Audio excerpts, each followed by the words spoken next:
Hey guys, CryptoDad here again. Thanks for joining me on the Saturday night live stream, live from Michigan, where you can throw out questions and I'll do my best to get them answered. We'll talk about Bitcoin, Bitcoin news, cryptocurrency news in general, and I will move some crypto around for you and kind of troubleshoot your issues. So let's get started.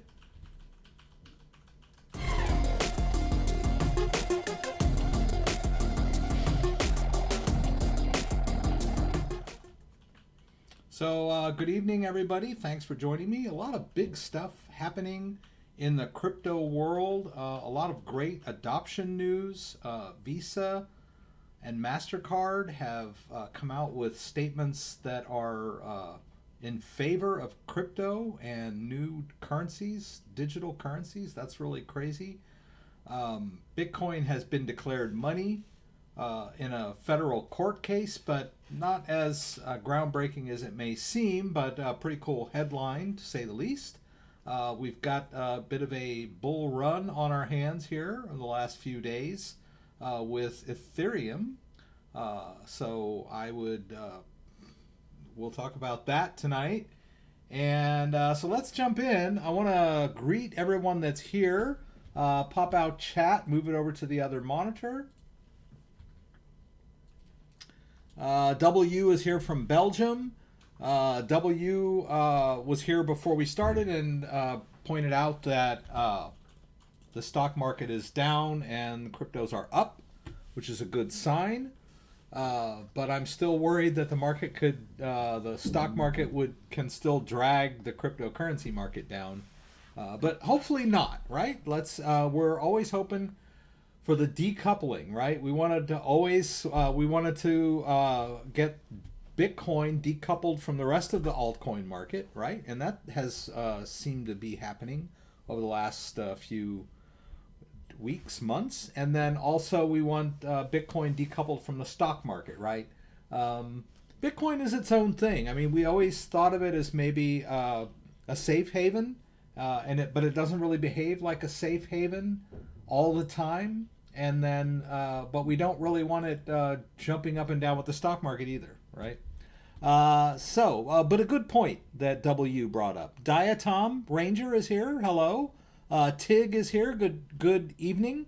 Scott, aloha. Good day. It's noon there in Hawaii, as you mentioned earlier. That's cool. I was never quite sure what time it was there. Jizzy Mac is here. That's great. Crypto Yoda. Cool. I like your icon. Jack Renfro checking in from Minnesota. Awesome. So we got a lot of great news to cover today. Before I go too much further, I would like to point out that if you just check the description in the down below on this very video, you will see a lot of cool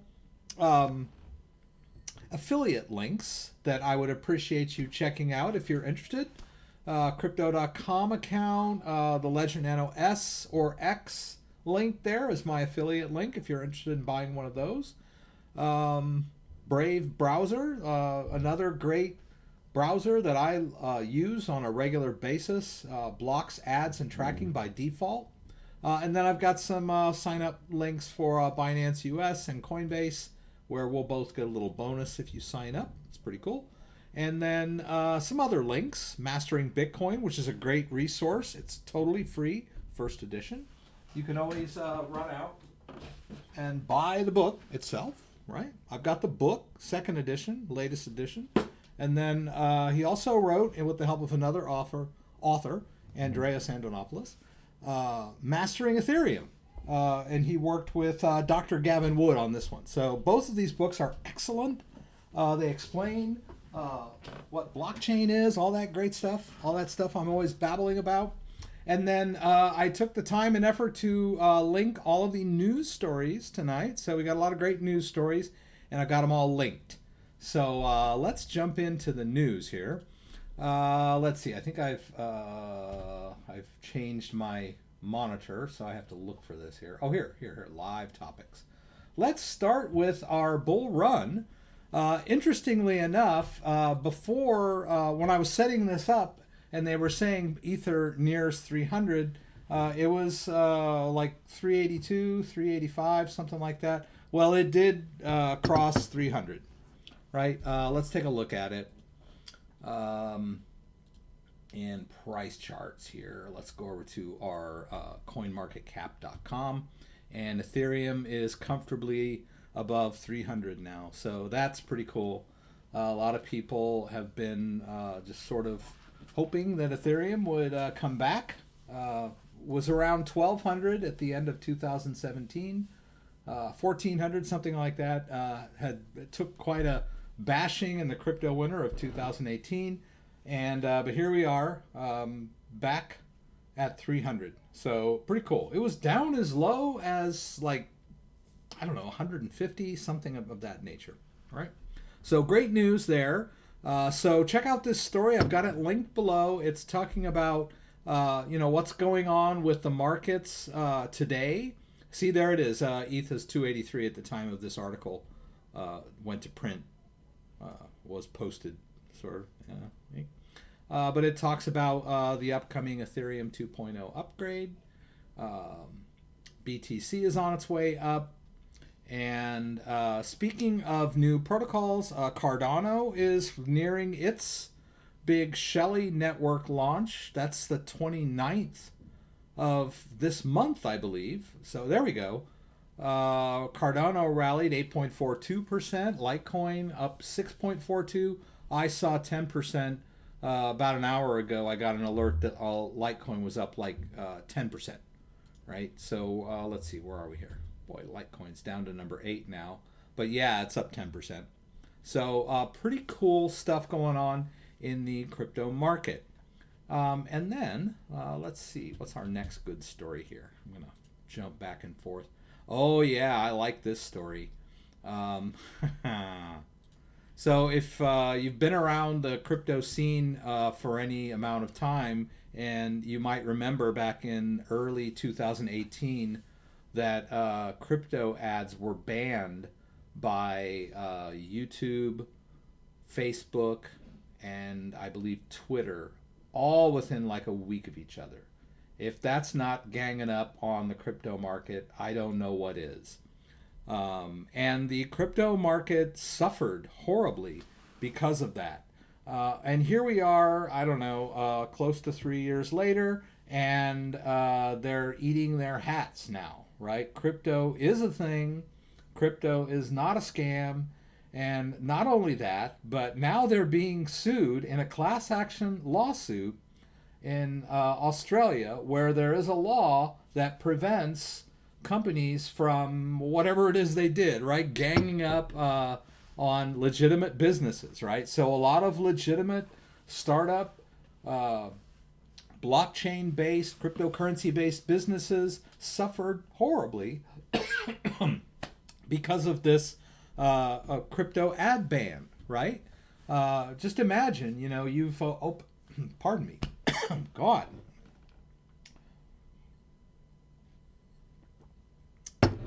This is not beer. This is kombucha. And not only is it kombucha, but it was, what do they call it? It was sound, if I can see it, infused with sound and intention. So I'm not quite sure how they did that. I should have talked to her. It was at the farmer's market this morning. I had seen it there last week, and I was like, I gotta check this thing out, man. I like kombucha. But sound infused. They must have played like peaceful music close to the water. Anyway, I digress, right? Okay, so there is some sort of law in Australia that they are giving them cause to sue these tech giants for their crypto ad ban back in the day, right? So that's pretty cool. I mean, not only are Facebook, Twitter, and YouTube having to come to terms, or have come to terms, they don't talk about it a lot, but crypto is a thing. It's a legitimate technology. It's a legitimate business. It's and everyone for so long was treating it like some sort of scam. Of course, there are scams surrounding it, but for any new thing, I mean, if you read anything about the robber barons and the things that Jay Gould and those guys did back in the Gilded Age with the stock market and the way they manipulated the stock market, that's why there's all these stock regulations, right? So, but to, say, oh, stocks are bad because there's some scammers out there, that doesn't really hold water. So the same with crypto. Crypto's a new technology, and just because there's people trying to scam other people using cryptocurrency or enticing them with riches and manipulating them doesn't mean that the technology itself is bad, right? Or a scam. So I still get a lot of that. This is a scam. That's a scam. Everybody, like, I'll post a video and they'll be like, "Oh, that's a scam." I'm like, okay, whatever. I posted a scam on Harmony One token the other day, and someone said, "Oh, that's a scam." I'm like, seriously? Come on. Okay, so read this article. It's pretty good. It goes into a lot more detail than I'm going into about this class action lawsuit, who's bringing it. We all know, who the big guys are: Google, Facebook, and Twitter. 300 billion class action lawsuit in Australia. Pretty awesome. Right on. Let's see what else I got for you tonight. I got some good stuff for you tonight. Let's see where we are here. Oh yeah, this is a story about Chainlink.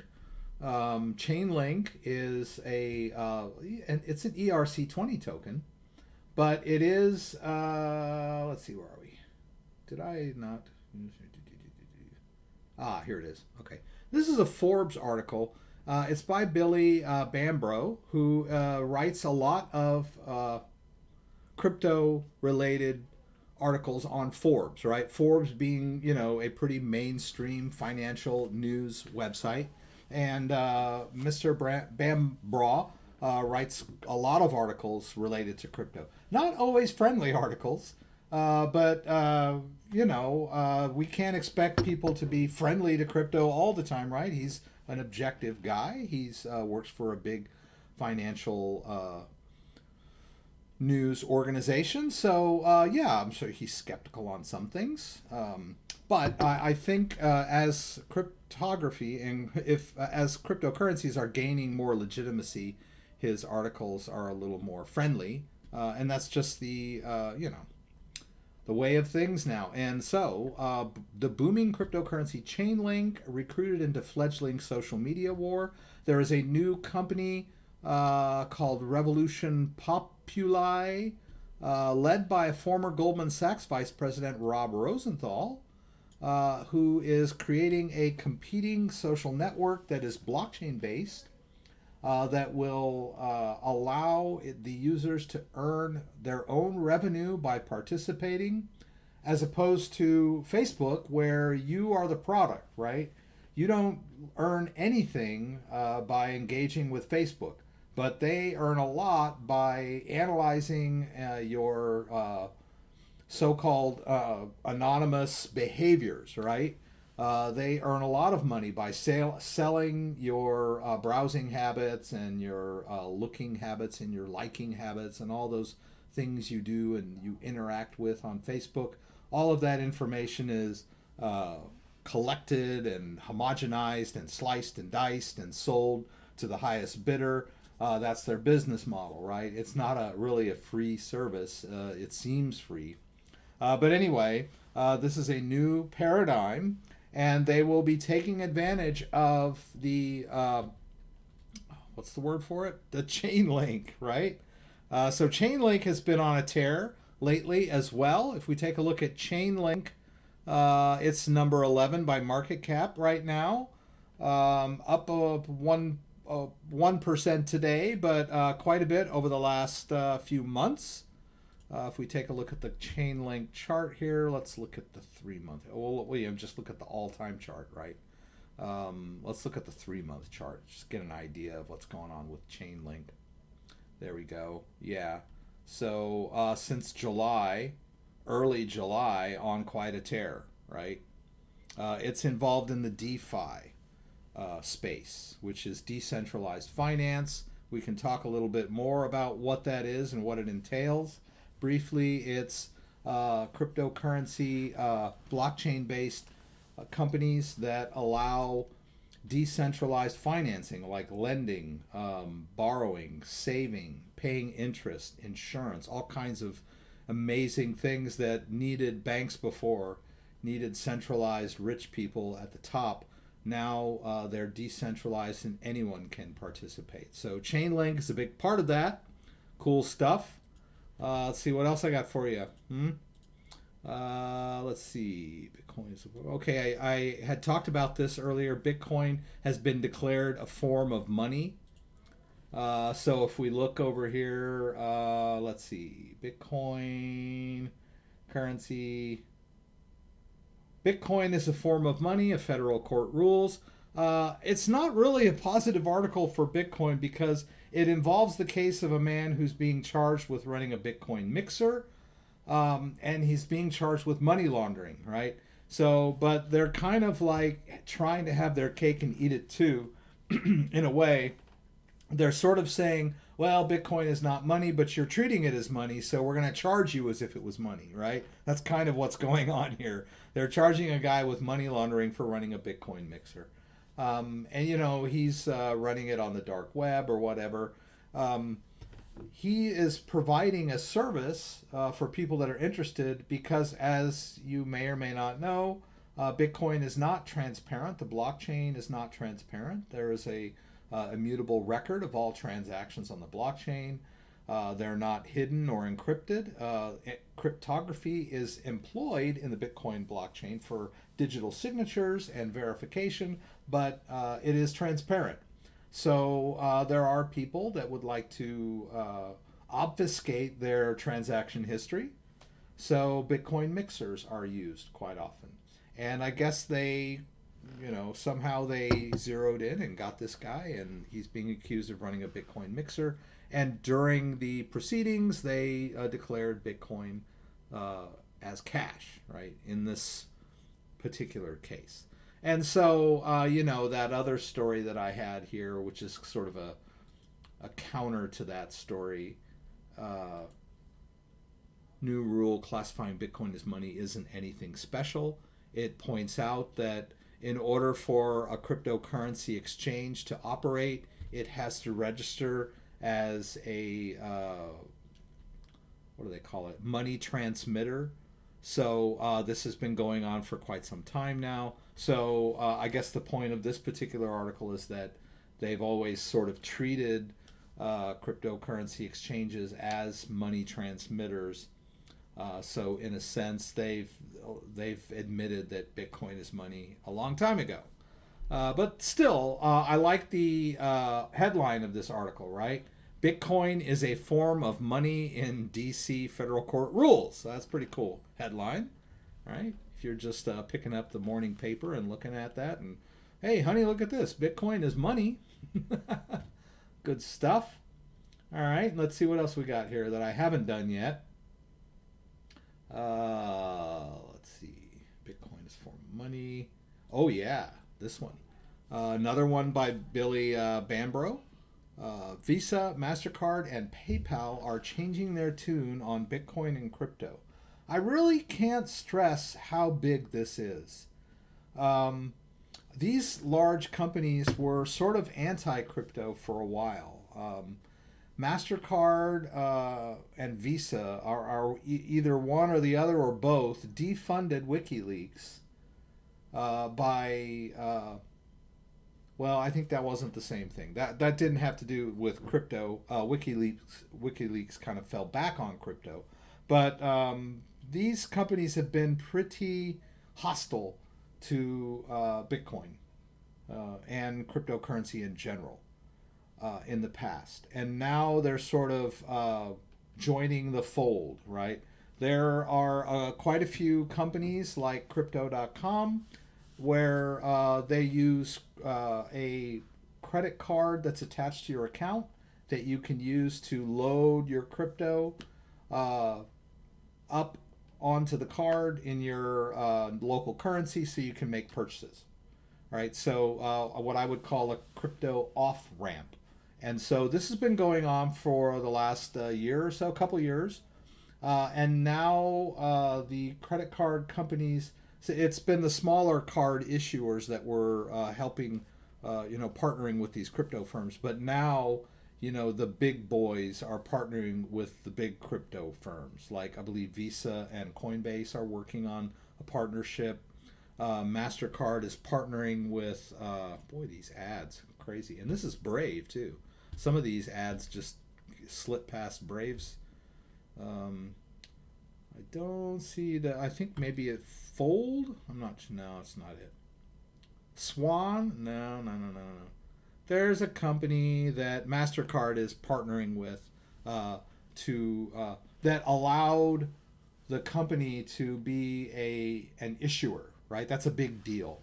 When a crypto-based firm can issue its own Visa card, like you'll see Wells Fargo Visa cards or Chase Visa cards. So this crypto firm is going to be issuing its own card through MasterCard. So we got all the big boys. And so the big news is that PayPal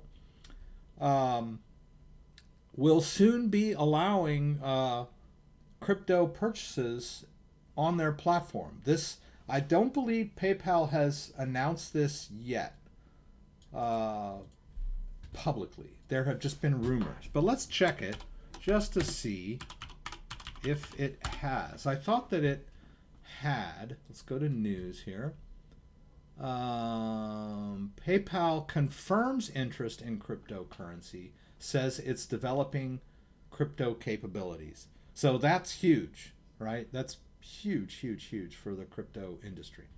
All right, and then I'm just gonna get some questions. I know I've been babbling for the last 15 minutes, so but I just wanted to point out this last little gem, which is a report by Coinbase. I would recommend that you read this. There's a link to it down in the description below. It's the H1. I don't know what H1 means. I know what Q1 and Q2 means. I don't know what H1 means. Is that half a year one? Is that the first half of the year? I don't know.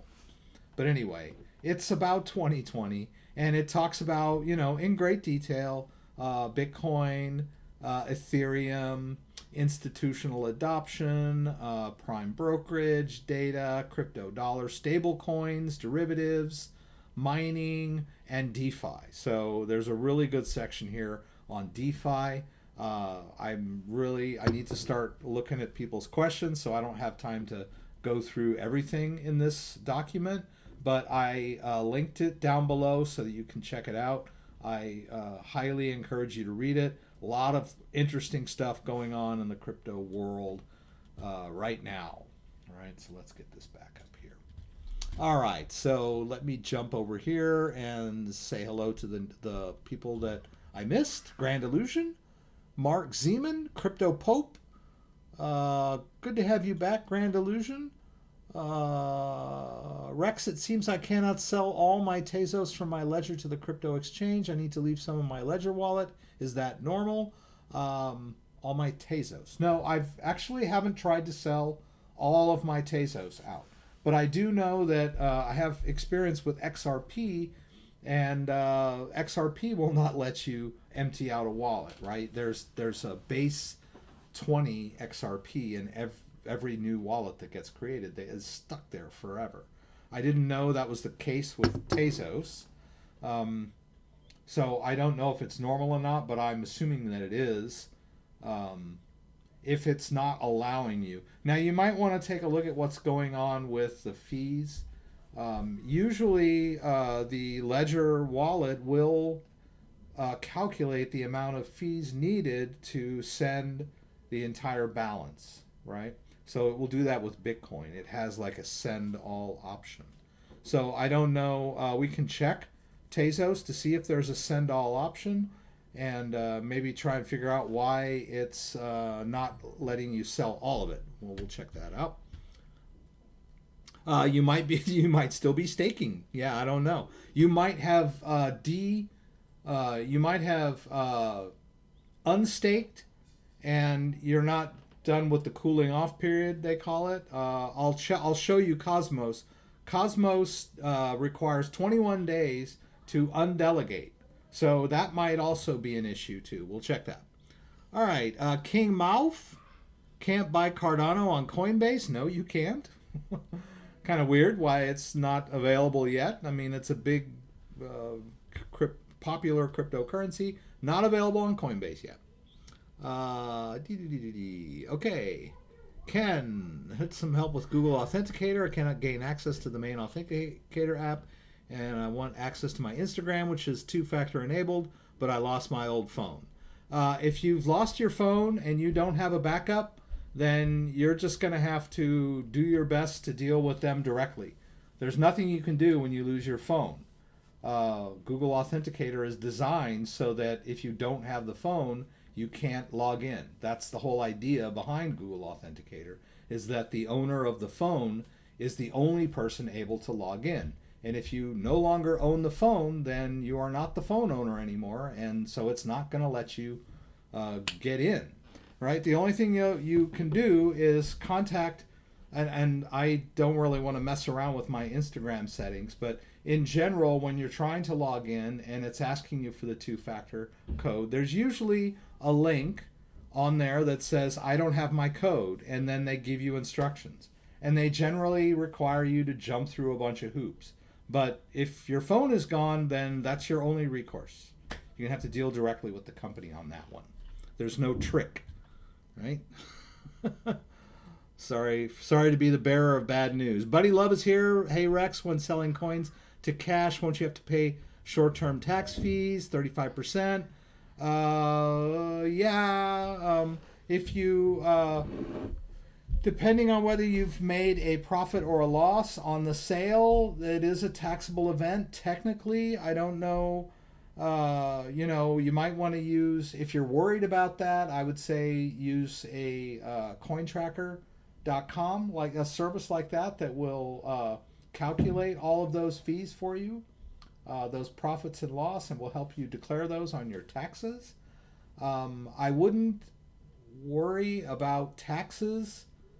I think a lot of people, including me, were like afraid to use crypto because of this whole tax issue.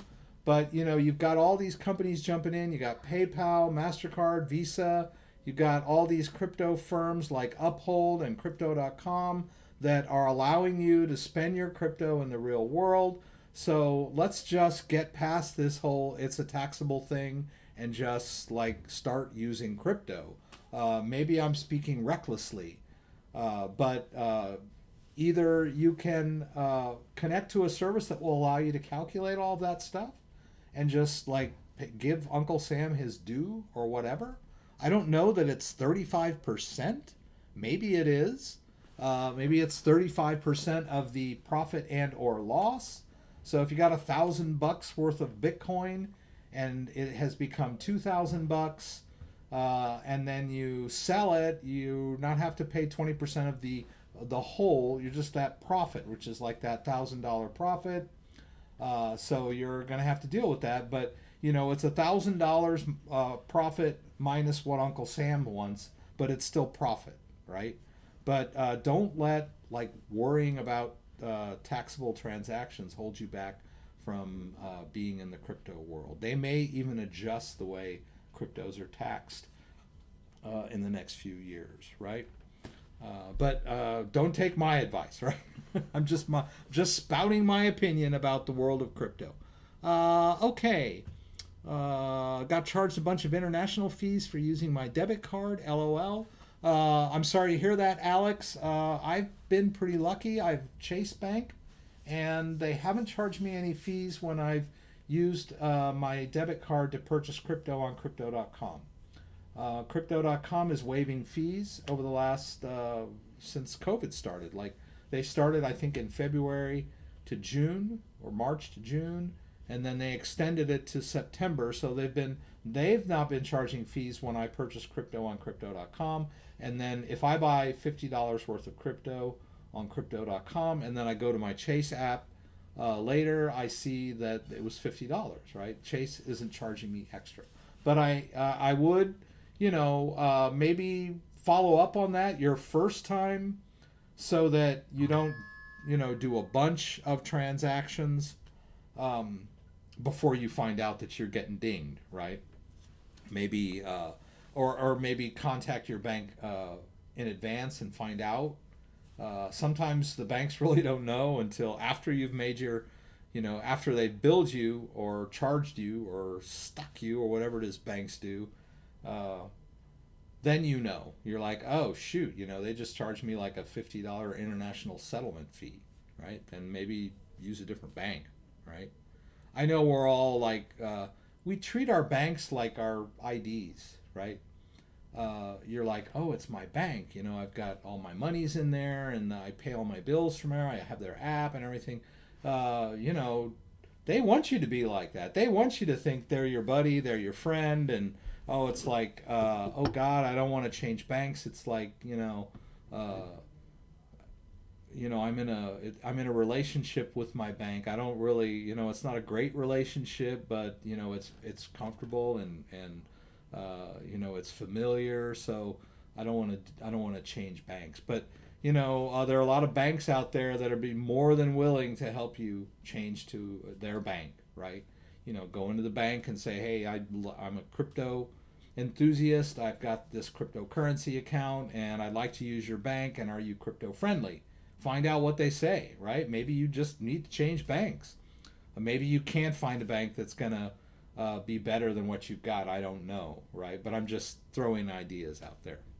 But that seems like, oh my God, my bank? You want me to change my bank? It's not unheard of, right?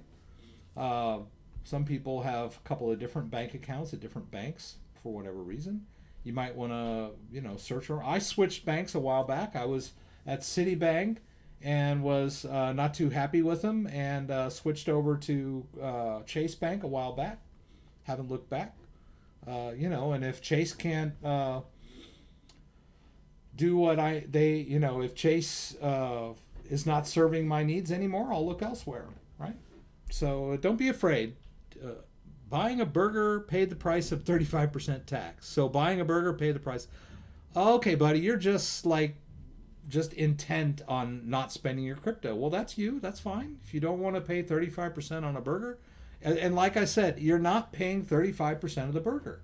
You're paying 35, and even if we're talking about 35%, I'm not sure where you got that number. Maybe you know more about it than I do. But if you buy a $3 burger with your crypto profits, then you're only getting, and you liquidate crypto to do that, you're only getting, a 35% charge on the profit of that transaction, right? So if you're selling $3 worth of Bitcoin to buy a burger, and maybe you're paying a nickel or a 10 cents or whatever, I mean, I'm, just saying, if you don't want to buy burgers because you're worried about taxes, then I guess don't buy burgers, but I'll buy burgers with my crypto.com card. I use it all the time. Anyway, buddy, love you. I love you, buddy, because you've been around a while. You're a great supporter of the channel, and I wouldn't respect anyone that I didn't slightly disagree with every once in a while, right? Right? We can't agree with everyone all the time. Gordy Boy, Rex, I tried to send band from my ledger to the Atomic Wallet, and I'm getting the message, this isn't a valid Ethereum address. Yes, Gordy Boy. Maybe we should move some crypto around.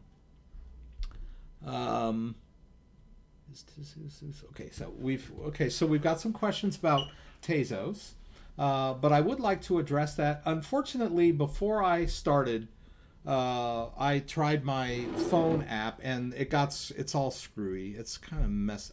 There it is.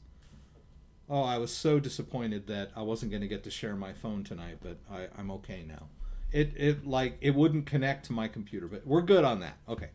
All right. So let's open up the Atomic Wallet and let's take a look at that. There are two types of band token. Where are you selling it? You're selling it from your ledger to the Atomic Wallet. Okay.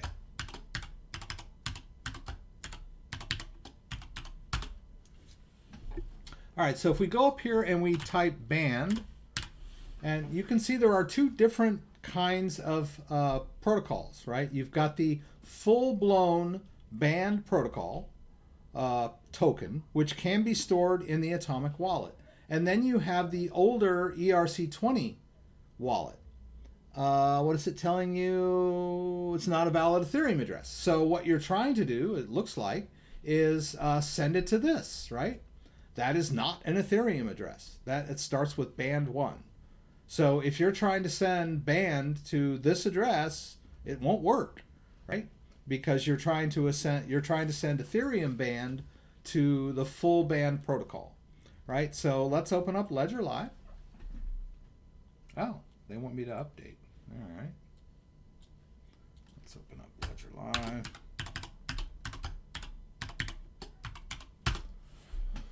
All right. So I'm assuming that you have your band token in your Ethereum wallet, right? And you're trying to send it to Atomic wallet as full-blown band, and you can't. So what you need to do is convert that to the full-blown band token. And the way to do that, one of the ways, the easiest way, is to run over to, let's get some of these tabs out of the way. Let's get all these tabs out. Okay. Let's get ourselves logged into my Binance account. Pooies. I rebooted. Oops, I rebooted before we started because I was having trouble with something. Okay.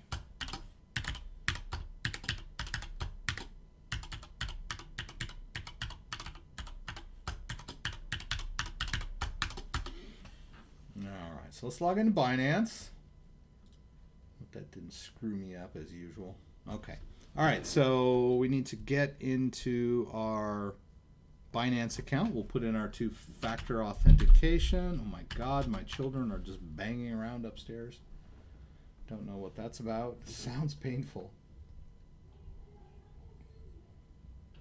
All right, so let's look at band, right? Let's go over to our spot wallet and let's search for band, B-A-N-D. All right, and let's do a deposit. Now, whoops. Okay, you need a memo if you're depositing. Notice here that you have a way to deposit your band token on Binance, full-blown band, right? But you need the band address and a band memo. So you'll need a wallet that will allow you to use that memo field, right? I don't think, oh, well, I was using the other kind of band. I had the same issue, okay, when I was moving it from Trust Wallet. But here's what you do. You see this over here, this tab, when you switch, right? That is the band ERC20 address.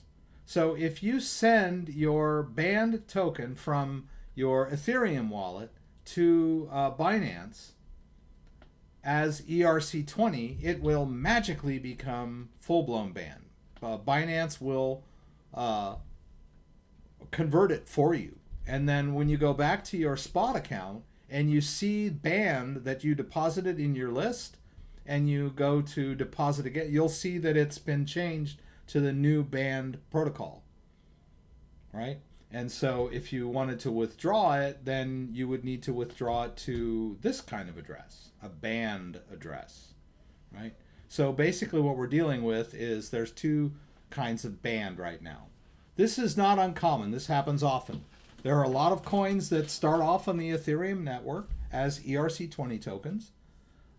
It's it's an open platform where people can develop cryptocurrencies, and they live on the Ethereum blockchain as smart contracts, right?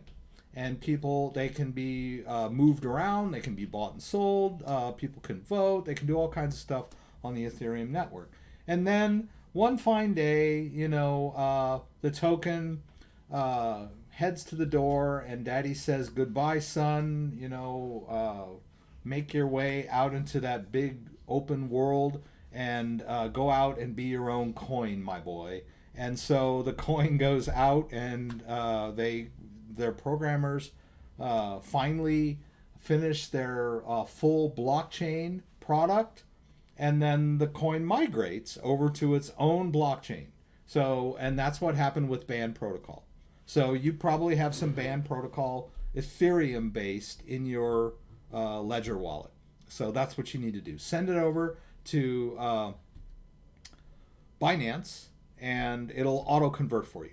There are other ways to do it that are much more complicated, that you can like go on a Medium article. It'll give you like a step-by-step 15-step process of how you convert banned token using CLIs and GitHub and all this weird shit stuff. Pardon me. But don't. I mean, just use Binance. It's really good. I don't know if you can't get a hold of Binance. If it's blocking you, you might try logging in with a VPN. You don't need to be a high roller. You don't have to have a verified account to swap like a few $100 worth. I don't know how much band you have. You got like 300 grand's worth. You may not be able to swap it all within one day, right? You might have to spread it out.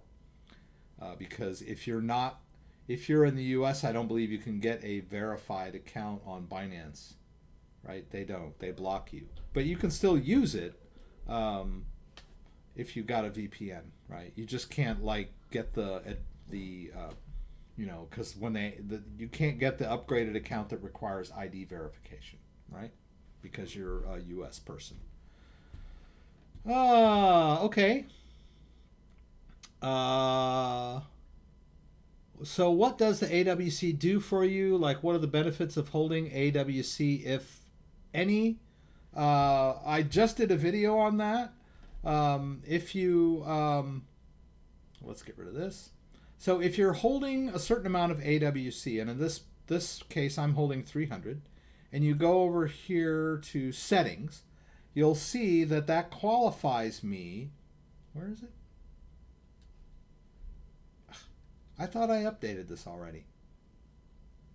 Okay, whatever. Oh, you got to go here, right? Where is the... Okay, so 100. Why doesn't it say it down here? I'm lost. It used to say it down here how many you needed, but I know that blue you need at least 100 in your wallet to be blue. Oh, because I'm in there, right? They got check marks now. Now they don't show it. So here they're telling me, okay, this is how much you need to get to gold, right? So they know I'm silver, right? 300 and above is silver, which entitles you to 0.5% cash back on every wallet exchange. And we can do that. In fact, what I wanted to do, since we're in Binance, right? I wanted to do a little bit of swapping around. I've got some US Tether, all right? So, but I'd like to get rid of that. So what I'm going to do is I'm going to trade it for BNB coin. I'm sure I can, right? US dollar Tether. Alrighty. So what I would like to do is buy BNB with my Tether. And I'd like to do a market order so it happens right away. And I would like to use all of my Tether if it'll let me. Oh, it did. Lucky me. Now we can go back over to the spot wallet and we can see that all of that Tether is now BNB. So let's take this BNB and let's move it into our Atomic wallet so I can demonstrate what you gain. At least I can show you a little bit. Well, let's move the BNB first, right? So let's hit Binance Coin here. Let's do a receive. There's my Binance address, my Binance Coin address. I'll copy that into my clipboard. I'll go back over here. Let's do withdraw. Let's put in the recipient address there. This is the BEP2 network. I don't need the memo. That's optional. I'll go ahead and max it out. And let's withdraw. I don't need the tag. I don't need to, but they're reminding me that I should. If I'm moving it to a different exchange that requires a tag, then definitely I would need the tag, right? Let's go ahead and take this code from the email they sent us. If I can get it in here. Let's copy that. Where are we here? Here we go. Let's put that email code in there. And then let's do our Google verification code. Whoops. on my Google Authenticator. And so this will be my Binance Google Authenticator code, 621590. And then I'll hit submit. And that coin is on its way over to my Atomic wallet. Binance coin usually moves pretty fast between their partners. I believe, well, I know that Binance owns Trust Wallet, and they also, they're affiliated with Atomic Wallet. They all kind of run on the same network. Now, but it will take a few minutes for it to process out, right? So we see it's processing out there. All right, so let's go back over to our Atomic wallet and just kind of wait. It might take a few minutes, but I can still show you sort of like when we go to exchange and when we choose Binance coin, there's not enough there. Deep. But even though there's not enough Binance coin in there, it's still showing me that I will, if I don't know, they're saying I can't do it, but they are calculating the reward amount for me, right? Okay, so, boy, I am blurry as blurry can be. Maybe I need to get closer or try turning this light on. I hate this light, it's so hot. Is it going to work? Yes, it does. Okay, that might make life better. I still need to get another key light, so I'll have two just blaring on me. Oh, my colors are changing because I've got the this thing on. Let's turn the lights off, right, on the computer. There we go. All right, so, oh, and Pooey, it's doing that. That's okay, you can't hear it. I can. Oh, come on, Rex, don't get all, I will. All right, so I need to go over here to my Commander Pro. I need to go to my performance, and I need to turn these down to 800 because, and then the Hydro Series pump. There we go. Ah, silence. I love it. My fans are mostly decoration, right? But I cannot stand it when the fans speed up. Okay, so we handled that. So we're still not seeing that BNB in the wallet, are we? It's taking it longer than usual. But there's the thing, right? Any transaction that I want to make, be it XRP to BTC, see it's not calculating anything for me there. Let's see, what is there? Oh, there's band. Okay, so we, if I wanted to sell some band, right? If I was crazy, I'm not going to sell it for Pete's sake. I'm going to hold on to it for dear life. Where are we here? We'll just search for it, right? BAND. Whoops. Oh, maybe it won't let me. Oh, it won't let me. It does. It will not allow me to swap my band token. Well, that's fine. I don't want to swap it. But let's just use BNB as the example. You'll notice there that if I were able to do this below the minimum transaction, it would reward me with 0.05860924 AWC and credit that to my AWC Atomic Wallet holdings, right? Now, it doesn't do it right away. It does it on a weekly or monthly basis. Let's see. Here. Rewards will be distributed on a monthly basis and shown automatically on your balance. Now, interestingly, if we look here in settings, oh, that's a monthly cap. Okay, well, that's not bad, right? So if you use Atomic Wallet to swap tokens on a regular basis, then you can accumulate rewards, or I can, up to $100 a month because I'm holding at least 300 AWC in my wallet. So that's pretty cool. That's not bad.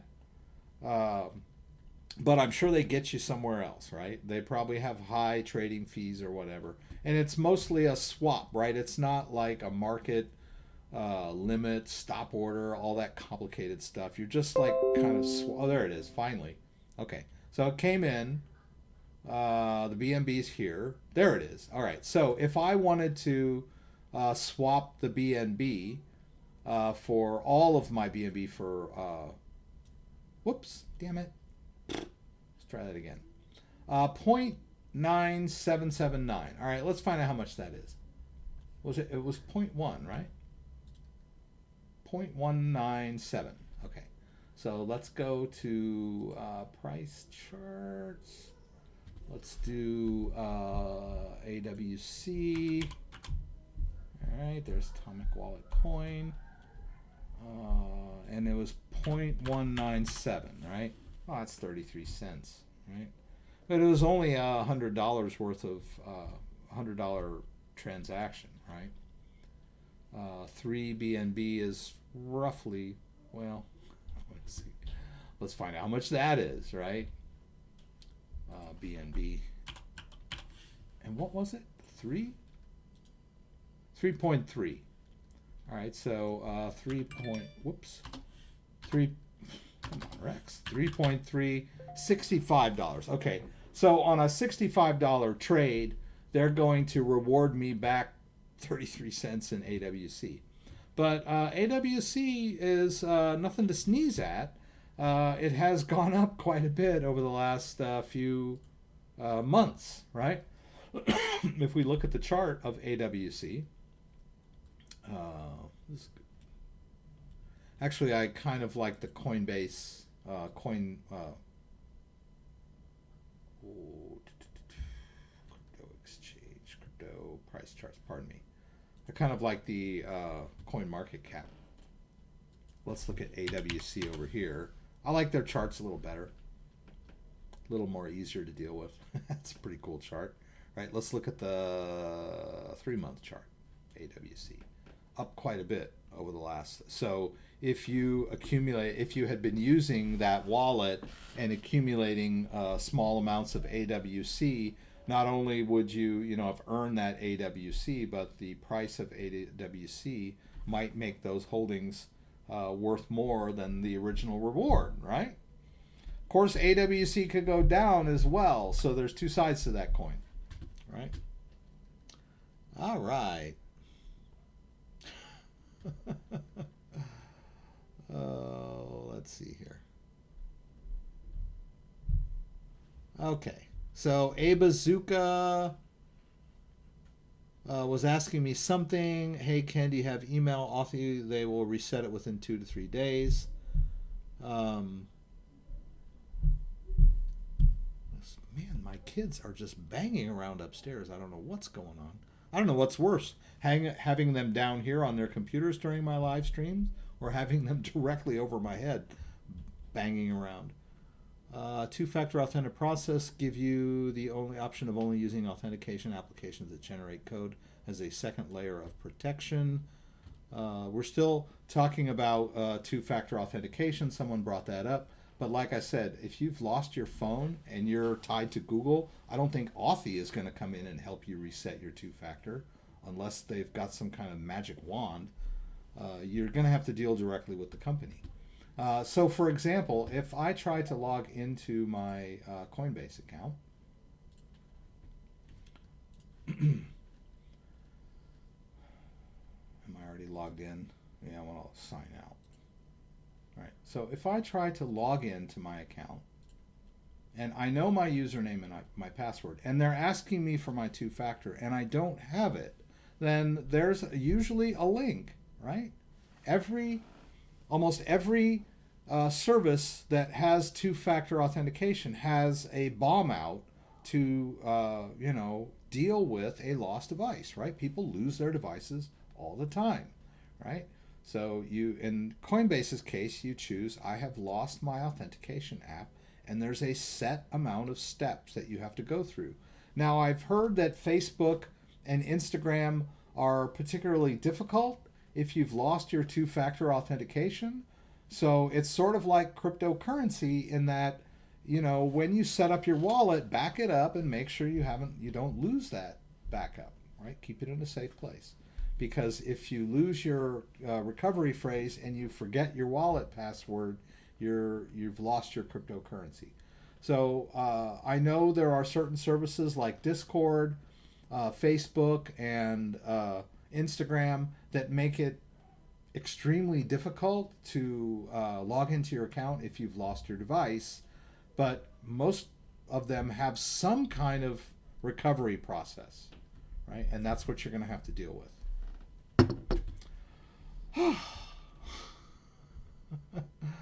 Real burgers have taxes on the price already, or it's not, there's no tax on food? LOL. Yeah, you got sales tax to deal with. Very cool. Thank you, Rex. Not bad at all. CryptoDad, thanks for your helpful videos. What cryptos are you bullish on right now? Well, I'm pretty bullish on Ethereum, right? But join the club, right? Oh, all right.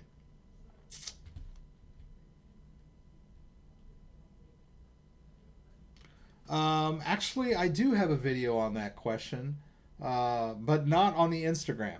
Unfortunately, I don't have a Facebook or an Instagram account. I think I have an Instagram account. I do have an Instagram account. I know I do, but I don't have a Facebook account. But I get a lot of people asking me, what if I can't get into my Facebook account? But if you just Google CryptoDad, Google Authenticator. And I probably should do some Authy videos because I heard that Authy is really good. This is the one that, I did a lot on how you transfer your Google Authenticator to a new phone if you still have your old phone, right? Or how you restore from your backups if you backed up your codes. But most common complaint is I lost my phone, I don't have a backup, right? So I did a video on that. Hey guys, CryptoDad. And that's a pretty good resource, but I'm only dealing with and then I did another video on let's see here, what do I do? I show you how to get back into your Gmail, to get into your Gmail to switch phones, but that's just on your Gmail. And then I show you how to recover Coinbase. There's a lot of steps you got to go through. And then I show you how to do a Robinhood, right, recovery, right, where you have to like take a picture of yourself with your a selfie with your ID and all that. It's not easy, all right. But I think I did another one too on let's see. I did some specifically on two. I can't remember. Like on Discord. I did one for Discord.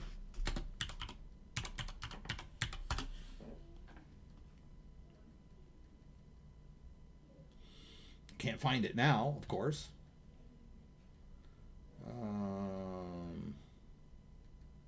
Anyway, I did one on Discord too. It's in there somewhere. But not for Instagram, right? I don't know about Instagram. Ada is on Ledger Live. No, we can't store. Is it better to have Google Authenticator? It's scary to think if you lose your phone, you have to deal with the exchange. Yes, it is a little scary. My first comment on that is don't lose your phone. But, we lose things, right?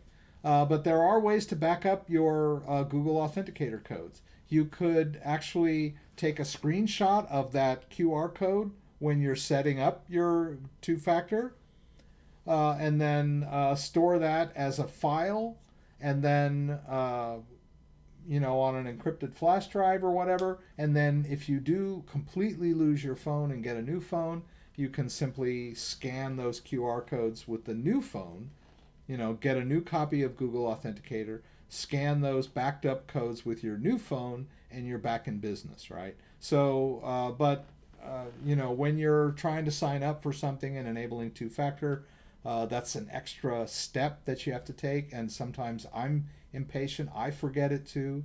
But that's like the full careful way of setting up two-factor. Now, if you use Authy has a way of recovering your two-factor authenticator codes because they get backed up to their cloud. So you might want, if you're just getting started, you might want to check Authy. The only problem is not every cryptocurrency exchange and service supports Authy. Most of them will by default support Google Authenticator, but they don't all support Authy. So Authy is great. You can back it up and everything, and it's becoming more accepted. But it's sort of like, back in the day, not every place accepted MasterCard, right? So you were like out of luck with your MasterCard when you went to a certain restaurant that didn't accept MasterCard. It's similar with Authy, right? Not every website that has two-factor authentication supports Authy. So, but I recommend two-factor either way. It's the best way to protect your accounts. It's like big time. Okay, so let's look in Ledger Live. We were talking about Ledger Live a little bit earlier. And I'm going to show you Cosmos first because I had some Cosmos delegated. This is Ledger Live. This is the interface that we use when we're dealing with our hardware wallet, right? Our Ledger Nano X or Ledger Nano X. You use this software on your desktop to manage your cryptocurrency private keys. So this is my Atom account. And as you can see, there's some Atom in here. But unfortunately, there's only, even though I got 110 Atom, only 0.21 of it is available for withdrawal. And that is because it was delegated to a validator, CastleNode. And I undelegated it a couple weeks ago, but I'm still waiting for it to be released. So you have to remember certain cryptocurrencies you just can't undelegate like that, right? You have to wait before the cryptocurrency is unlocked, right? When you delegate your cryptocurrency, it stays in your wallet, but it does become locked, right? It becomes unusable because you've made a commitment to delegate that cryptocurrency to the network. Now, the good news there is that you earn rewards by doing that. That's the whole idea of delegating your cryptocurrency out to a validator, right? They need your cryptocurrency to run their node. They need the use of your cryptocurrency to run the node. And they can use your cryptocurrency even though you still control the private keys. That's the beauty of delegation in the crypto world, is that you can hold on to your crypto in your own wallet and still sort of lend it out to others on the network and earn interest on it. All right. So this is just a small amount of Atom, but most of the delegators are paying around 6% or whatever, so or higher, just depending. And it's not a bad way to earn passive income, right? But I just sort of bought some Cosmos so that I could do the demo video, and I prefer to I don't like having my crypto locked. It just makes me feel so helpless. So I would prefer just to sort of keep it available, right? Just sell it when it goes high if that's the case, or just hang on to it until it's accepted like, regular currency. And that's becoming more and more of a reality, right? Your crypto is liquid. I can, anytime I need a little extra cash, I can liquidate some crypto and use it, right? I use crypto.com for liquidation. You can use Coinbase to liquidate your crypto. You sell it back. And I get a lot of questions about if I put Bitcoin in my Ledger wallet, will the price stay the same or does it go up? So the question is, if I move one Bitcoin into my wallet, does the value stay that way? Well, no, of course not, right? The Bitcoin has a value. So if you put one Bitcoin in your wallet when Bitcoin is $5,000 per Bitcoin on the open market, and then now Bitcoin is 9,600 on the open market, you can sell your Bitcoin that's in your wallet for 9,600. All you have to do is move it back to an exchange and sell it, right? The value goes up and down even though it's sitting in your wallet. But in this case, I'm locked out for another 4 days, right, on this. Now, we were talking earlier about Tezos, and let's see. Well, my Tezos is delegated right now, so I don't know that I can sell it. I believe that when you undelegate your Tezos, it's available pretty quick, right? And then you can try to send it out. I don't think I have any available, right? I think actually I think when you delegate Tezos in Ledger, it's all or nothing. Now you could have more than one Tezos account, right? I could create a second Tezos account that's not delegated and have full access to it. And that was how, I would have like a delegated account and an undelegated account and an available balance, right? But I believe that when you delegate your Tezos in Ledger, it's like they delegate all of it. I could be wrong. They might have like you could partially delegate it, but I think I delegated all of mine. But if, like, say you're trying to send it out, okay. The amount to be sent will be deducted from the balance of your delegated account. Oh, well, that's kind of interesting. They're just going to let me send it out, right? Let's get a Tezos address just so we can experiment with this transaction and see what happens, right? Let's go to our spot account. Let's see. I hope they have it. Yeah. All right, so let's say I want to make a deposit of Tezos. We'll copy this into our clipboard. Let's go back over here to Ledger Live, and let's see what happens when we try to send it all, right? Maximum spendable amount is 42.44. There's a small amount that they're not going to let me spend. So I guess that is normal. I don't know why that is. Please undelegate the account before emptying it, right? So I do need to undelegate it, but it looks like learn more. Okay, well there's learn more. Why can't I send it all? Maximum spendable amount. Okay. Network fees, which are calculated automatically, an account creation fee of 0.257 if you are sending coins out on to a new network. So I guess there's your answer there. That was an account creation fee of a new wallet, similar to the way XRP works, right? So XRP locks 20 XRP in any new wallet that you create. It's determined by the XRP protocol, right? It's not Ledger's fault. But it looks like Tezos has that same sort of issue, right? It's not much, right? It's not a lot. So, but that's part of the way the protocol works, I guess, or the way new wallets get created, right? There's sort of a creation fee for that. So that's why that little tiny little piece of Tezos is still stuck in your wallet. Now, if you just leave that wallet the way it is, you could always go, what is this person keep asking me this? I don't understand what they're asking me. Bazooka 2318. I can't go back in the video right now. I'm in the middle of my live stream. So I don't know what it is you want me to do. So just like stop asking me. Okay. So sorry about that, guys. Chris Patton Walker, the Nano X also has a Bluetooth so you can make transactions with phone and no need for desktop laptop. True. Let's take a look at this.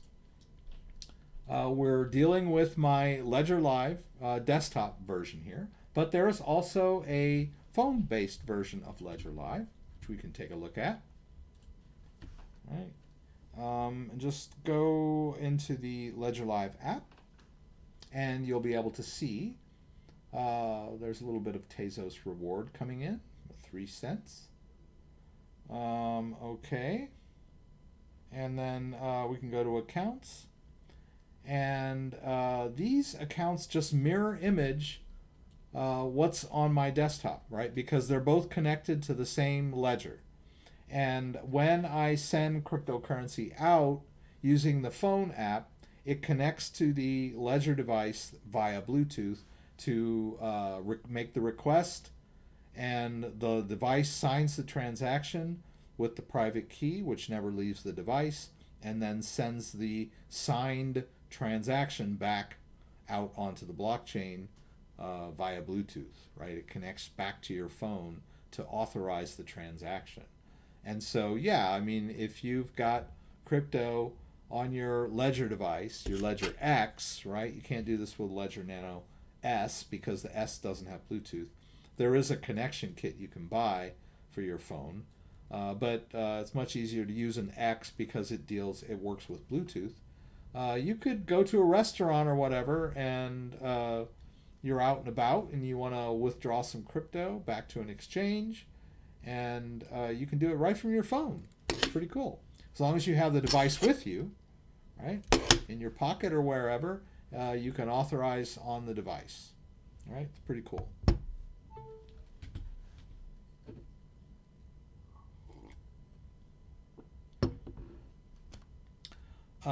Now we are talking as the small screen really is something I struggle with. Looks like I'm purchasing a new one. Oh yeah, the Ledger Nano S has a small screen, which is a little difficult to deal with because it doesn't have room for a full cryptocurrency address. So it sort of scrolls back and forth, which is a little difficult to read for, especially if you're not familiar with cryptocurrency. This device can display an entire address for you. Oops. Oh, man. Yeah, I'd like to say kind of a word about scams. A lot of people are pointing out to me that when they watch my videos, there's scam ads on my videos. And that's really disappointing that Bitcoin would allow those kind of ads to air at all, or especially on my video. I'm not going to take it personally, but they do tend to tailor the ad towards the interests of the viewer. And so if you're viewing the CryptoDad YouTube video, they probably know that you're interested in cryptocurrency, so they're going to splash some cryptocurrency related ads up. And there are some scam ads out there. I mean, it's unbelievable. Like Vitok Buterin is giving away, 5,000 ETC. I mean, come on, seriously. There was another one. Elon Musk is giving away 5,000 BTC. I mean, seriously, they really. I mean, I thought that YouTube had like all these bots and this AI. Somebody. Says something on their YouTube channel that they don't agree with, they get blocked pretty quick. But these ads seem to be slipping through the cracks, right? So I apologize if you're watching one of my videos and a crypto scam ad appears that's obviously a scam. I would point out to you that you should be skeptical of any kind of ad, right? All ads are deceptive, right? You're watching TV and, they're talking about some new pharmaceutical drug that's going to change your life, because you've got, itchy eyes or whatever. And, they show the guy in the beautiful house with the beautiful wife and, they've got a porch swing and a huge yard and all this. And, your life will just be so great if you start using this itchy eye drug, even though it could cause hives and, suicidal thoughts or actions. All ads are deceptive, but some of them are just outright scams, right? Like it's giving you an ad for a scam video where they're asking you to send you cryptocurrency, and they're going to double it or whatever they're going to do, right? Those are scams, right? And you guys should know that. Be skeptical of everything. I will never contact you. I've had some people that were contacted on Facebook by someone claiming to be me. I was rather impressed that this person was willing to send them 0.25 BTC, but I'm assuming that whoever was pretending to be me was claiming they were going to double it or do whatever with it. But I would never ask you to send me any cryptocurrency of any kind, right? And I would never contact you out of the blue first. Right? I got scammed just the other day on Telegram.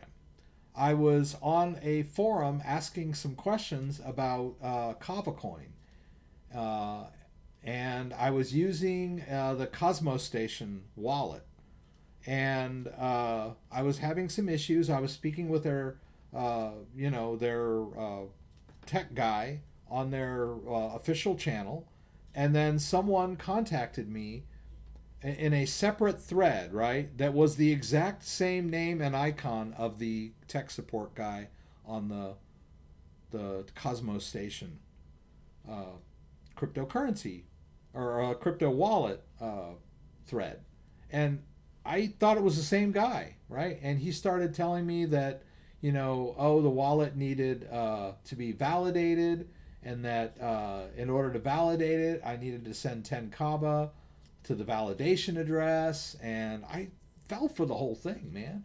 I sent the 10 kava, and then he starts telling me, oh, you missed it. The new one's generated. I'll send you back your 10. Go ahead and try again. And I was kind of like, oh, I'll just wait till you give me back the 10. And then they were like, oh, it's an automated system. We can't give you back the 10 until you're validated. So you need to try again and validate. And that's when my radar went up.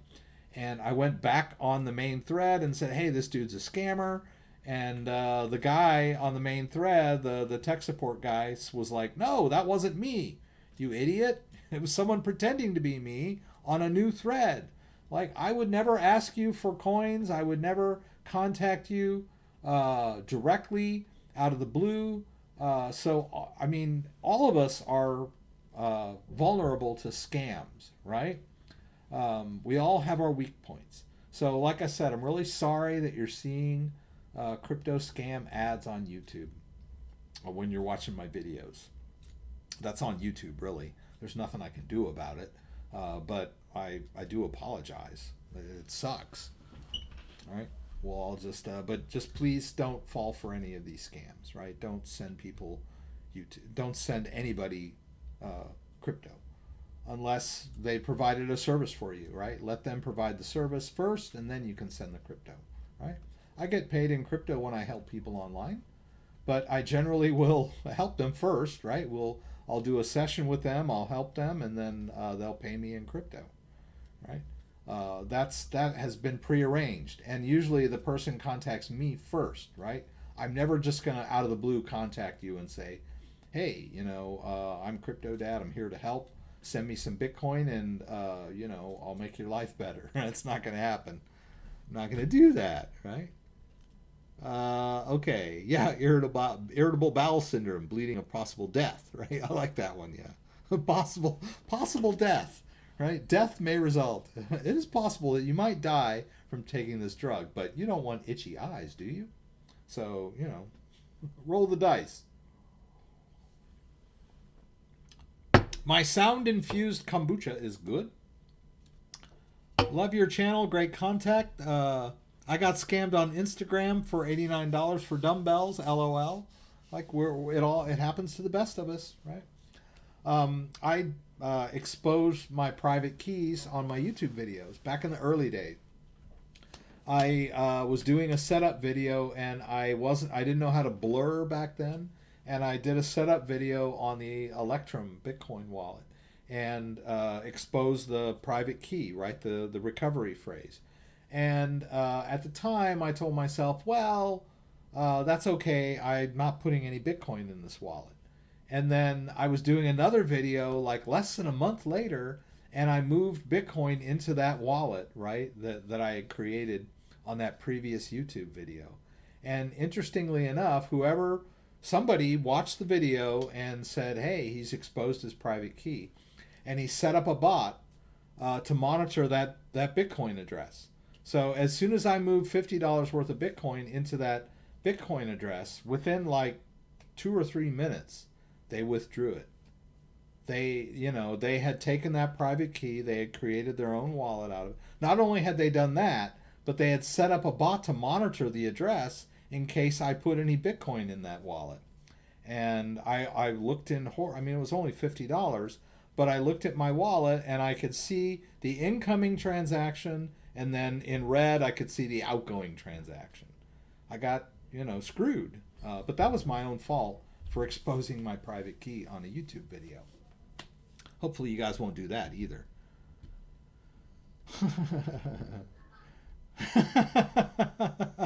Dan's wife got scammed almost 30 years ago. Today's our anniversary. That's funny, Dan. I like that one. That's really good. Oh.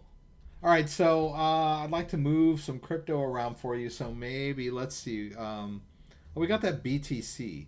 Let's take that BTC and buy something with it, right? Let's buy some Ethereum, right? Ethereum's hot. It's never too late to buy Ethereum, right? When it's on the upswing, right? Let's go ahead and buy that small amount of Ethereum, 0.2 Ethereum, with that BNB that we sent over from Binance, right? Let's just do, let's leave a little bit in here. Let's just buy 3. I'm going to spend 3 BNB for Ethereum, and we'll hit that exchange button. I'm kind of hesitating to do this, but what the heck. All right, so I kind of like to hang on to the BNB. The BNB's been on a tear too. But whatever, let's do it. Let's hit exchange here. And okay, so notice there that I'm going to get 0.17 AWC cash back.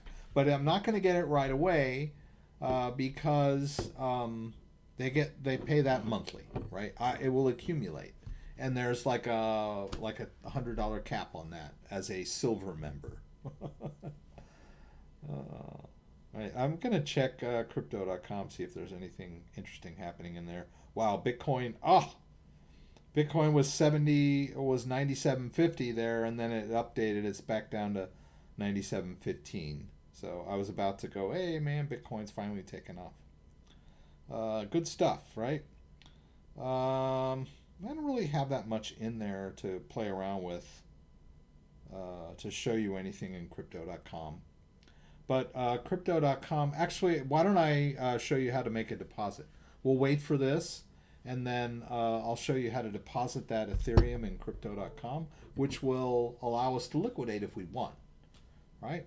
So that's a big part of what I'm doing now with crypto. I do a lot of buy and hold. I do a lot of token swaps for new stuff. But I'm also liquidating as part of my crypto flow, right? And yeah, Buddy Love was talking about, getting taxed and everything. And I'm willing to pay the price for using crypto in the real world, right? Maybe I'm a fool. But if I don't have enough money for groceries and we want to go out and buy like $300 worth of groceries, and I don't have enough in my checking account for $300 worth of groceries, payday's not for a couple more days, and I've got crypto laying around, you betcha I'm going to liquidate it, right? I'm just going to move that crypto into my crypto.com account and top up my MCO Visa card, and then go to the store and buy some stuff, right? I do that quite often. So I'm not sure how long this swap will take to get that Ethereum, but we'll just wait. But I'll just show you here. If we look at our, oh, there it is right there. It already came in. All right, so that happened. Let's say negative. Oh, that's the transaction history, right? All right, so there's the Ethereum. It's not quite there yet. It said that it was done. Okay, there it is. 0.28 Ethereum. All right, so let's, where is this darn thing? Oh, it's over here. All right, so here's my crypto.com account. And let's just say that I want to liquidate that. Actually, I can show you in my MCO Visa card that I liquidated some crypto fairly recently, right? I just spent $100 at the Kingma Market, which is a great locally sourced grocery store here in Grand Rapids, Michigan. I bought, oh gosh, I got to show you this picture. I'm going to try. Let me, I don't want to show you anything you don't want to see. I thought this was interesting. Oh, it just showed up again. Okay. I went to the Kingma Market. or I'm sorry, I went to the Fulton Street Farmers Market this morning, and I couldn't help myself. I used my Crypto.com card, right? So I used my Crypto.com card to buy wooden tokens for the farmers market, right? So each of these wooden tokens is worth $5, and you spend them to buy fresh fruit and vegetables, right? The cherries this time of year in Michigan are just like wine, right? There's not a tart atom in their body right now. They're just like so sweet and wonderful. So and sweet corn's out there now. So I, being the crypto guy that I am, I thought it was really funny that I used some of my crypto gains to purchase some wooden tokens at the farmers market. Pretty cool. All right, let's go back down. Whoops, I don't know how I get this back. Here, let's go back this way. Let's go back to crypto.com if it'll let me. Yeah, okay, got the phone back to the right format. All right, so but that's that's part of my workflow. You can see there I spend some at the post office, at the Wealthy Street Bakery. I use it on Amazon, right? So I can liquidate crypto whenever I want to, right? So let's go to accounts. And actually, I don't have any Ethereum in here at the moment. So let's go to home and let's do transfer at the top there. We'll hit transfer. And I want to do a deposit, right? So I'm going to deposit some crypto. I'll hit crypto. And I choose my crypto. It'll be Ethereum, right? And I need to get this address into my computer so I can give it to Atomic Wallet. I'm not going to type it in by hand. So I'll share the address with myself. Whoops. All right. And I'll just send that over. All right, we'll put the phone down for a sec. Let's go over here. Let's go here to mail. I just mailed that address to myself on my computer. And there it is. Let's copy it into our clipboard. All right, and let's go back over to Atomic Wallet. Let's get this out of the way. Now let's withdraw this Ethereum. I'm going to send it, right, from Atomic to Crypto.com. Actually, let's put that Crypto.com back so you can sort of see it. Right, I'm going to send Ethereum to the Crypto.com address. Didn't I just? Oh, there it is. Okay. And then how much? I'll send it all. Right, and then we'll hit send. And they want my password. All right, and there we go. Success. And then we'll just keep an eye on Crypto.com. I'm probably going to get an alert here in a sec. Ethereum moves pretty quick across the Ethereum network. I don't know, maybe it's a little slow today. We'll see. But Bitcoin's doing great, right? 97. Look at Ethereum, 304. Cardano's up 16.77%. That's amazing. It's just an amazing day, guys. Thanks for sticking with me so long through the hard times where, we were scrounging for crypto and all our portfolios were in the red. We're finally getting our comeuppance. There it goes. Okay, so I got a pending ETH deposit coming into my Crypto.com account. That's the email alert. Now, that just means that there's some coming in, right? They haven't confirmed it yet. But Ethereum transactions and BNB transactions confirm pretty quick. So do Bitcoin takes a bit longer. Don't know why, but it does. Whoops. Let me just pour this here.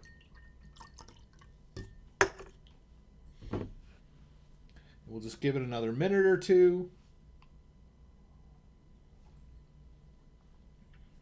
And I just want to show you how quick and easy it is to liquidate your crypto, right? So that particular crypto was in the Atomic wallet, but it could have just as easily been in my Ledger wallet as well. I could just as easily have moved BNB coin or Ethereum or Bitcoin from my Ledger wallet over to my Crypto.com account, right?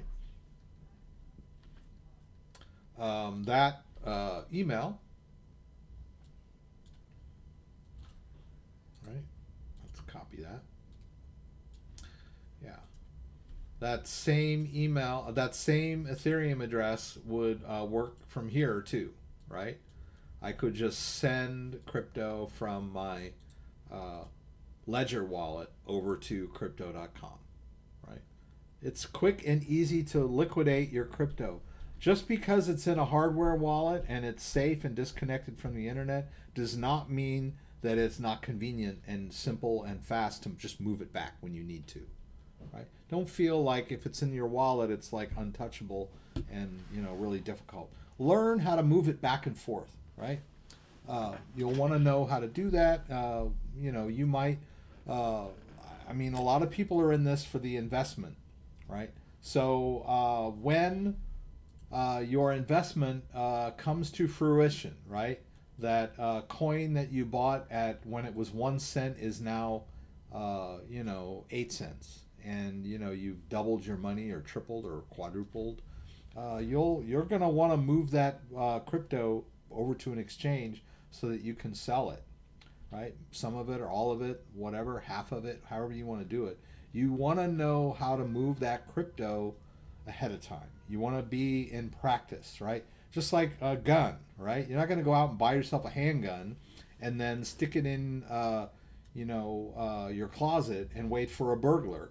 And then when the burglar comes, you walk out with that gun in your hand and you've never even fired it before, right? You want to know and ahead of time. You want practice. All right, there, the Ethereum just came in. So let's take a look at what we got here. Let's go over to accounts. And I'm just going to pull down and refresh a bit. There's that Ethereum is in the account now, right? So there's 86 Ethereum. All right, so how would I spend that? Right, so now I can go over to my, down there at the bottom, I got the card. I don't have the card with me down here at the moment. And I can hit top up. And I can top up from my Ethereum balance. What was that, $86? So I could put $80 right on the card right now, right? And basically what's going on there is I'm selling that Ethereum for US dollars. Goes onto the card, and then I can use that card in a store. I can use it online. I could go to an ATM and withdraw cash from the available balance of the card right away, right?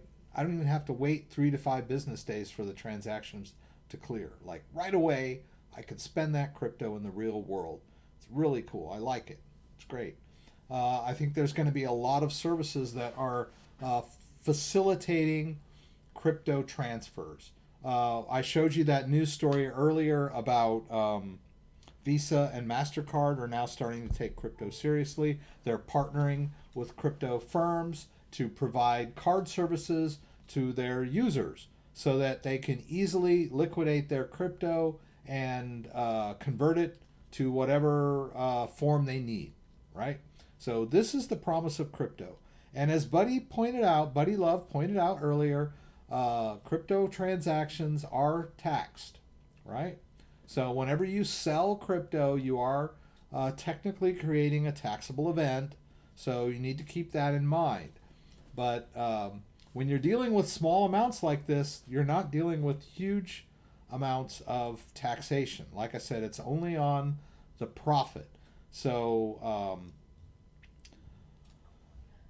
if I bought that Ethereum, and within 3 minutes I had liquidated it, so the price of that Ethereum hadn't changed much, right? So there really was no huge profit or loss from that transaction, right? Now we could trace it back to maybe the BNB or whatever, because there may have been some profit in the transaction between the BNB or whatever, but anyway, like I said, I'm not going to get all caught up in worrying about little percentages. It's the price that I'm willing to pay to spend my crypto in the real world. And I think as we progress, there'll be more and more companies that will simply accept Bitcoin. And then you're not creating a taxable event at all. You're just transferring your Bitcoin from one person to another through a phone, right? They'll have like a QR code for Bitcoin addresses or Ethereum addresses or whatever. I'm pretty sure that this technology is here to stay, and this archaic, system of treating a currency like a stock will change. That's my feeling. That's my hope, right? But I was worried. I didn't want to touch my crypto for like years. I was afraid to move it, trade it, whatever, because of taxes. And then like finally I was like, you know what? Let the tax man come when he comes. I'll pay my taxes. I did my taxes 2017, 2018. I did crypto on my taxes. It wasn't as painful as I thought, right? All right, guys. So thanks for joining me. All these great questions, all these great comments. I appreciate it. Sorry for the gentleman that was having trouble getting into his Instagram account. I hope what I said was somewhat useful. Dan's going to sell his ETH when it hits 12,500. Okay. It's good to have goals in life.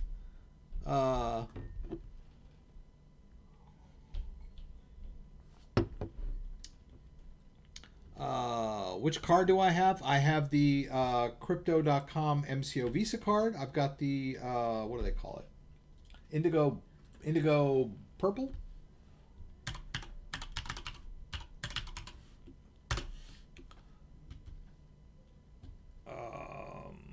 Let's see here. Yeah, I don't have my card next to me today, but I've got this one. There, you can choose green or purple, and you get cash back and stuff. It's great, right? So not only are you able to liquidate your crypto, you're also gaining some cash back. And you can sign up for Amazon Prime. Are you kidding me? Oh man, I need to get this one. I don't think I can afford it though. That would be cool. Yeah, get them to pay for my Prime too. If you use the card to pay for Netflix, which I do, you get 100% rebate. So when they hit your card every month for the $14.99 for my Netflix, I get back immediately, or within an hour or so, $14.99 worth of MCO into my account, right? It's 100% rebate. Awesome. Anyway. All right, guys, I got to go. Thanks for everything. It's great to see all you guys. I was a little more organized today than I have been the last few weeks. I'm back on back in the saddle again. Check out my videos. We'll be here again next week. 6 p.m. Eastern Standard Time. Please join me again for the live Q&A from Michigan, where you can throw out questions. I'll do my best to get them answered, and we'll move some crypto around. Hope to see you there. If you like this video, give me a thumbs up. If you'd like to subscribe to my channel, I would appreciate it. When you subscribe, there's a little bell that you can click that will allow you to be alerted whenever I post new content. Once again, thanks for joining me, and hope to see you again soon.